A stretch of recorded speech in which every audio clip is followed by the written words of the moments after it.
প্ৰভাত সংযুক্ত মুক্তি বাহিনী অসম স্বাধীন সংগঠনৰ সৈনিক দিৱস উপলক্ষে আজিৰ এই গৌৰৱান্বিত দিনটোত নিজৰ জন্মদাত্ৰী মাতৃভূমিক পৰাধীনতাৰ কবলৰ পৰা মুক্ত কৰা উদ্দেশ্যে সন্মিলিত সহস্ৰ জাতীয় মুক্তি বিপ্লৱত জাগ্ৰত প্ৰহৰী হিচাপে অসাধাৰণ ত্যাগ নিষ্ঠা আৰু দায়বদ্ধতাৰে বিৰামহীনভাৱে কৰ্তব্য পালনত তীব্ৰ হৈ দেশ সেৱাৰ দৃষ্টান্ত দাঙি ধৰা প্ৰতিগৰাকী বিপ্লৱী সৈনিক বন্ধুলৈ মোৰ হৃদয়ৰ নিবিড় কোণৰ পৰা বৈপ্লৱিক অভিনন্দন আৰু সামৰিক শুভেচ্ছা যাচিলো। এই শুভক্ষণত যিসকল অসম সন্তানে সৰ্বোচ্চ ত্যাগ অতুলনীয় সাহস আৰু নিভাজ দেশ প্ৰেমৰ চানেকে নিজৰ নাম সোণালী আখৰে অসমৰ বুৰঞ্জীত লিপিবদ্ধ কৰি গ'ল, সেইসকল মহান অমৰ মৃতকৰ প্ৰতি সংগঠনৰ হৈ শ্ৰদ্ধাঞ্জলি জনাইছো। আপোনজনক হেৰুৱা গৌৰৱান্বিত পিতৃ মাতৃ তথা পৰিয়ালবৰ্গক আমাৰ গভীৰ সমবেদনা জ্ঞাপন কৰিলো।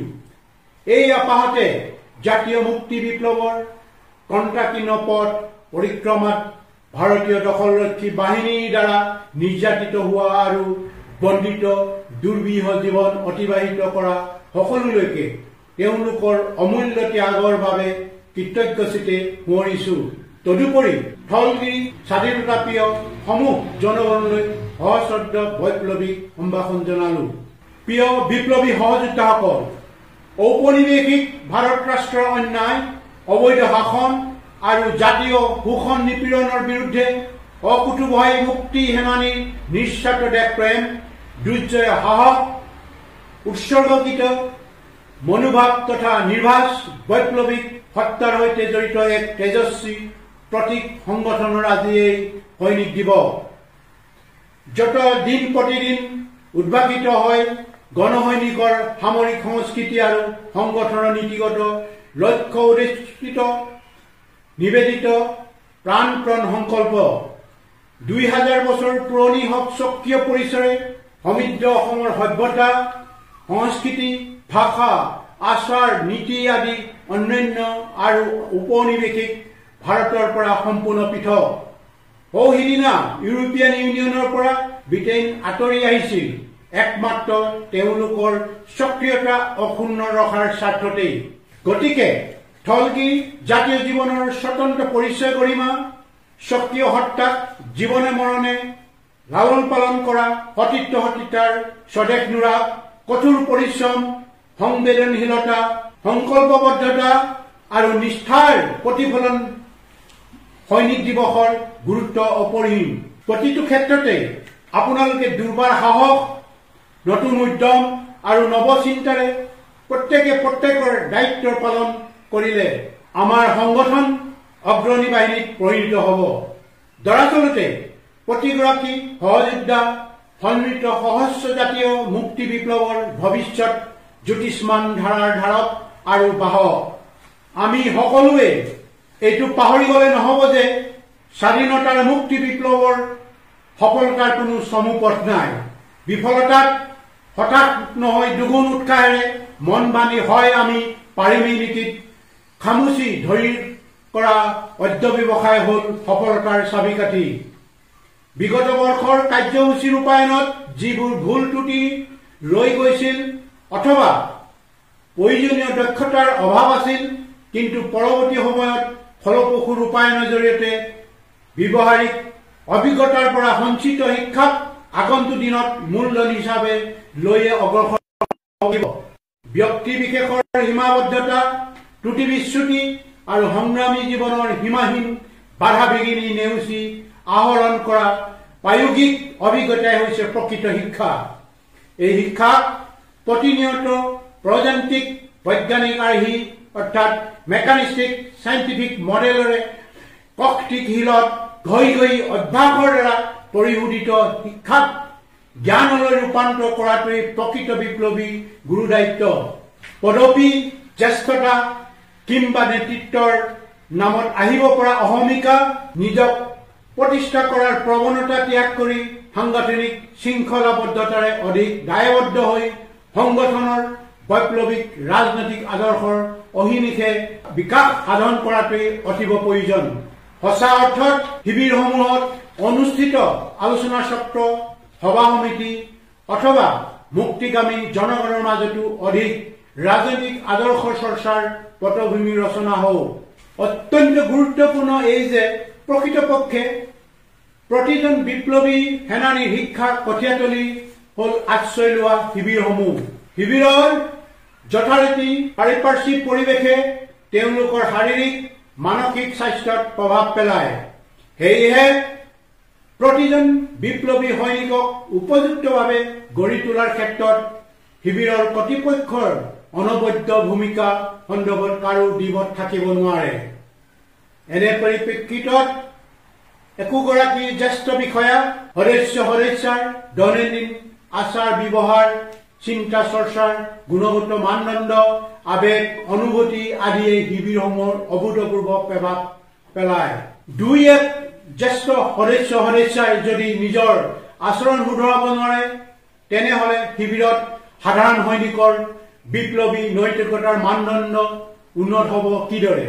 তেনেস্থলত কোনেও এনেকুৱা কুৰুচি দৃষ্টান্ত দাঙি ধৰাটো উচিত নহয় যিবোৰে শিবিৰৰ নিয়মানুৱৰ্তিতা, বিপ্লৱী নৈতিকতা তথা সামৰিক সংস্কৃতি অনুশীলন বিঘ্নিত কৰিব পাৰে। জনগণৰ মাজতে হওক নতুবা সংগঠনৰ ভিতৰৰ হওক পৰিশীলিত আচাৰ ব্যৱহাৰ আৰু সবল বিপ্লৱী নৈতিকতা প্ৰতিফলিত হোৱাটো একান্ত বাঞ্ছনীয়। বিপ্লৱী শিক্ষাৰে শিক্ষিত হল বুলিয়েই কেতবোৰ সীমাবদ্ধতা আৰু মানৱীয় ত্ৰুটি অস্বীকাৰ কৰিব পৰা নাযায়, বৰঞ্চ কোনো ব্যক্তি সমালোচনাৰ উৰ্ধত নহয়। তেনে প্ৰেক্ষাপটত সামৰিক শৃংখলা আৰু অনুশাসনৰ ভিত্তিত ভুলবোৰ গঠনমূলকভাৱে আঙুলিয়াই দিলে সেইবোৰ শুধৰণিৰ নিতান্ত দৰকাৰ। কিন্তু তাৰ পৰিৱৰ্তে উগ্ৰতা প্ৰদৰ্শন কৰাটো যুক্তিহীনতাৰ লক্ষণ। উদ্ভট আচৰণ আৰু অনৰ্থক চিঞৰ বাখৰে নিজৰ মত আৰু যুক্তি সাব্যস্ত কৰিব বিচৰা প্ৰৱণতা গ্ৰহণযোগ্য নহয়। ই সৈনিক সংস্কৃতি পৰিপন্থী। এই ক্ষেত্ৰত আমাৰ সহযোদ্ধাসকলে সাংবিধানিক সাধাৰণ আচৰণবিধি আৰু ব্যক্তিগত আচৰণবিধি হৃদয়ংগমৰ মাধ্যমেৰে ঐকান্তিক আনুগত্য প্ৰদৰ্শন কৰা উচিত।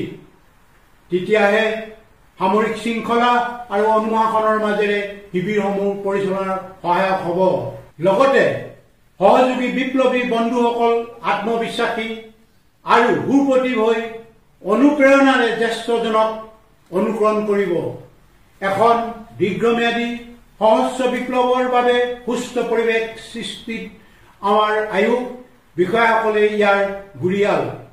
সকলোৱে এই নৈতিক দায়িত্ব কাণ পাতি লৈ যদি প্ৰথমে নিজৰ আচৰণ শুধৰাব নোৱাৰে তেনেহলে শিবিৰত সাধাৰণ সৈনিকৰ বিপ্লৱী নৈতিকতা গঢ়ি তোলাটো সম্ভৱ নহ'ব। এইখিনিতে মই প্ৰাসংগিক বিষয় এটা উল্লেখ কৰাটো উচিত বুলি ভাবিছো। শিবিৰ অথবা অভিযানবোৰত অংশ লোৱা দুই এক সহযোদ্ধাৰ বিশ্বাস ভংগই সৃষ্টি কৰা লজ্জাজনক আৰু উদ্বিগ্নতাৰ দিশটো সকলোৰে মানসিক সহস্ৰৰে আন্তৰিকভাৱে মূল্যায়ন প্ৰয়োজন আছে। কিয়নো কৰ্তব্যপৰায়ণ আৰু নিবেদিত প্ৰাণ হলেহে আমি ইপ্সিত লক্ষ্যত উপনীত হ'ব পাৰিম। সময়ানুৱৰ্তী একনিষ্ঠ সাধনা, কষ্ট সহিষ্ণু আদি গুণেৰে সুভাষিত হৈ যেতিয়া একান্ত মনৰ নিভৃত কোণৰ তাগিদাত কিবা এটা কৰিবৰ প্ৰয়াস কৰে তেতিয়া তেওঁ সফলতাৰ আজুৰি আনিবলৈ সক্ষম হয়। প্ৰজান্তিকতাৰ বৈজ্ঞানিক আৰ্হিয়ে কামৰ প্ৰতি শ্ৰদ্ধা, ভাল পোৱাৰ ভাৱলৈ কাম কৰিলে সুফল অনিবাৰ্য আৰু প্ৰশাসনিক বিষয়াসকলে বুজিব লাগিব যে তোষণ নীতিত সংগঠনৰ আদৰ্শই কেতিয়াও স্থান নাপায়। ইয়ে বিভিন্ন ছল চাতুৰিয়ে নিজকে প্ৰাসংগিক কৰি ৰাখিবলৈহে আদৰ্শক নিবাসন দিব বিচাৰে। হয়তো পিছলৈ পৰস্পৰৰ মাজত মতান্তৰ ঘটিব পাৰে যিটো অবাঞ্ছিত। আনহাতে প্ৰতিৰোধী সহজ সংগ্ৰামত বয়সৰ অভিজ্ঞতা যিমান প্ৰয়োজন তাতোতকৈ বেছি প্ৰয়োজন চিন্তাৰ পৰিপক্কতা আৰু সংগঠনৰ প্ৰতি দায়বদ্ধতা, যিটো নিৰন্তৰ কৰ্মসংস্কৃতিৰ সাধনাৰ মাজেদিহে আহৰণ কৰা সম্ভৱ। প্ৰতিজন মুক্তি সেনানীৰ নৈতিক দায়িত্ব অন্যতম দিশ হ'ল সুচিন্তিত পৰিকল্পনাৰে যিকোনো সমস্যাৰ সন্মুখীন হ'ব পৰাকৈ প্ৰতি মুহূৰ্ততে প্ৰস্তুত থকা, অদূৰদৰ্শিতা, অত্যাধিক আবেগ আৰু অহমিকা প্ৰশ্ৰয় দি লোৱা সিদ্ধান্ত বা কৰা কামে যাতে অনাকাংক্ষিত পৰিস্থিতি সৃষ্টি নকৰে তাৰ বাবে আত্ম উপলব্ধিৰ নিতান্তই প্ৰয়োজন। কিয়নো এনে অভ্যাসে নিজৰ ভিতৰৰ বিষয়বোৰ নতুনকৈ চালি জাৰি চাবলৈ শিকায়। প্ৰযান্ত্ৰিক বৈজ্ঞানিক, যিটো ইংলিছত কয় মেকানিষ্টিক চাইণ্টিফিক, আৰ্হিৰ সৰুগত কৰিয়েই বিশ্বৰ বৃহৎ বৃহৎ বিজ্ঞানগাৰ, পৰীক্ষাগাৰসমূহত বিজ্ঞানীসকলে বাওঁখে কাম কৰাৰ বাবে তেওঁলোকে সফলতা দেখি আগুৱাই যায়। প্ৰযান্ত্ৰিক বৈজ্ঞানিক আৰ্হিক আওকাণ কৰা কাৰ্য ক্ষতিকাৰক হোৱাৰ অৱকাশ থাকে। প্ৰযান্ত্ৰিক বৈজ্ঞানিক আৰ্হিৰ